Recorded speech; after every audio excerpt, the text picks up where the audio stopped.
Aujourd'hui, on se retrouve pour le premier Do It Yourself sur ma chaîne. Donc, c'est un projet tout désigné pour la nouvelle saison qui est le printemps. Je trouve que c'est une belle saison de renouveau, puis c'est le temps parfait, je trouve, pour prendre des résolutions bien mieux qu'en plein milieu de l'hiver le 1er janvier. Donc, ça va être deux tableaux d'organisation. J'ai fait deux versions, une pour la cuisine puis une pour l'organisation de tous les jours. Ça va vous permettre de rester organisé, enfin, je l'espère. Donc, si ça vous intéresse, restez à l'écoute. Voici donc ce que vous allez avoir besoin pour réaliser votre projet.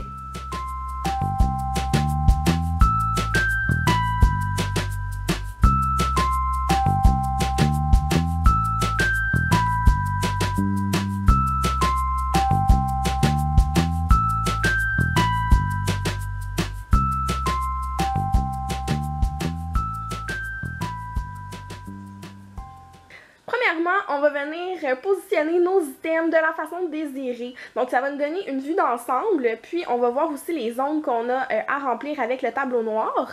Donc, moi ici, comme c'est une organisation pour la cuisine, je vais avoir une partie pour écrire mes repas de la semaine. Ma petite liste va me servir pour faire ma liste d'épicerie.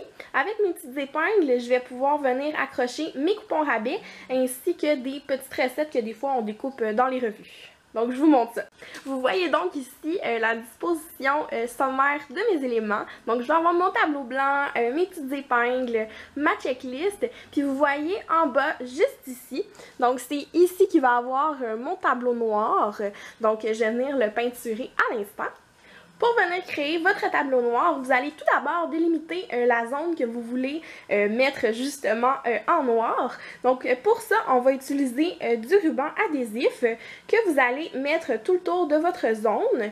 Ça va être bien important de faire attention pour garder votre cadre ainsi que votre pad ou quoi que ce soit les autres éléments que vous allez inclure sur votre tableau pour ne pas embarquer justement avec le tableau noir sur ces zones-là.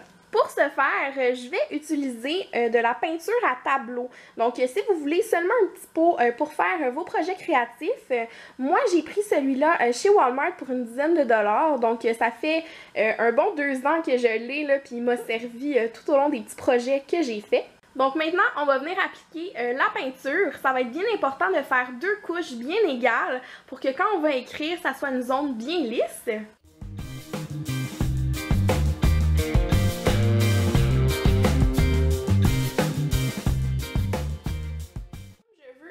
Bien franche, je vais faire attention pour mettre toutes les chances de mon côté puis qu'il n'y ait pas de peinture qui va entrer sous les rubans.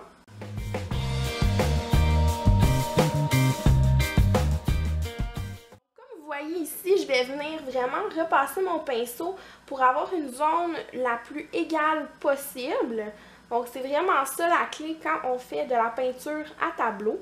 Donc maintenant que ma première couche est donnée, je vais laisser sécher le tout environ 30 à 45 minutes. En fait, tout dépendamment de l'humidité, de la température qu'il fait chez vous, vous allez laisser sécher le plus longtemps possible en fait. Donc en attendant, je vais vous montrer ce que je vais faire. La prochaine étape que je vais venir faire, ça va être de venir préparer mon cadre pour qu'il devienne mon petit tableau blanc.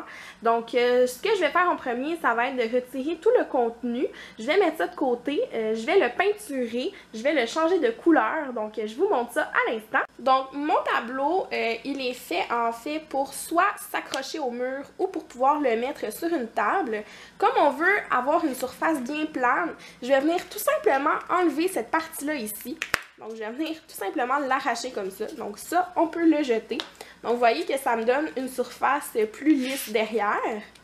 Donc ce que je vais venir faire, ça va être de retirer toutes les couches qu'il y a sous mon cadre. Je vais bien sûr toutes les garder pour pouvoir avoir mon gabarit ici puis toutes les couches. Donc ça va être ma petite vitre ici sur laquelle je vais pouvoir venir écrire plus tard.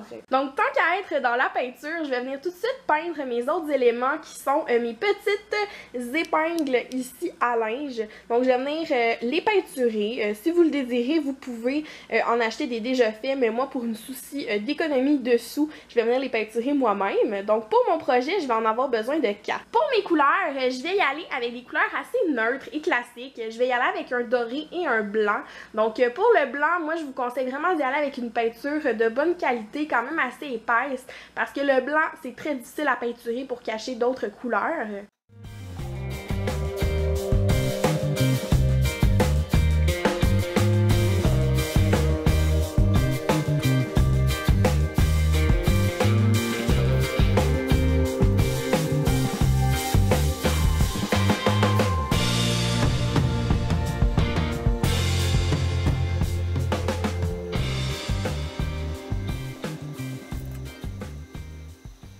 Préparation de l'intérieur de mon tableau blanc, ça va être très simple. Je vais avoir besoin d'une feuille. Donc moi dans mon cas, je l'ai choisie blanche. Si jamais vous voulez avoir une feuille avec un petit motif très pâle, vous pouvez y aller même avec une création de watercolor sur votre feuille.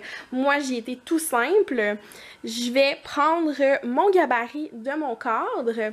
Puis, je vais venir découper la forme. Une fois que c'est fait, donc, vous allez avoir votre base pour votre tableau blanc. À cette étape-ci, vous pouvez vous arrêter là. Moi, dans mon cas, j'ai décidé de les décorer avec des petits rouleaux de washi tape, juste pour ajouter un petit motif. Comme je suis très dans des couleurs neutres, j'aimerais que ça ressorte un peu. Et voilà, donc le fond de mon tableau est prêt. Maintenant que mes couches de peinture sont terminées, je vais venir assembler le tout sur mon tableau avec la colle chaude.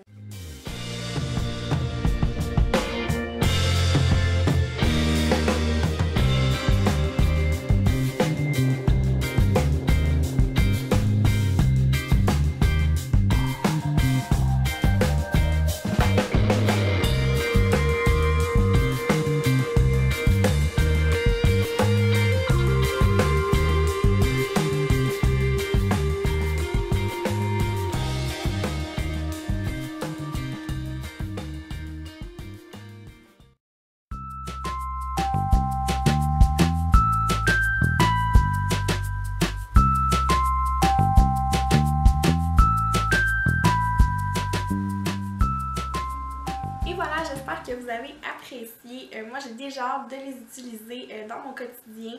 J'espère que vous allez recréer ce projet et le personnaliser selon vos besoins. Vous avez tous mes liens pour me rejoindre en barre d'informations. Rejoignez-moi sur Instagram puis taguez-moi sur la photo de votre création si vous recréez mon projet. On se voit pour un prochain vidéo. Bye bye!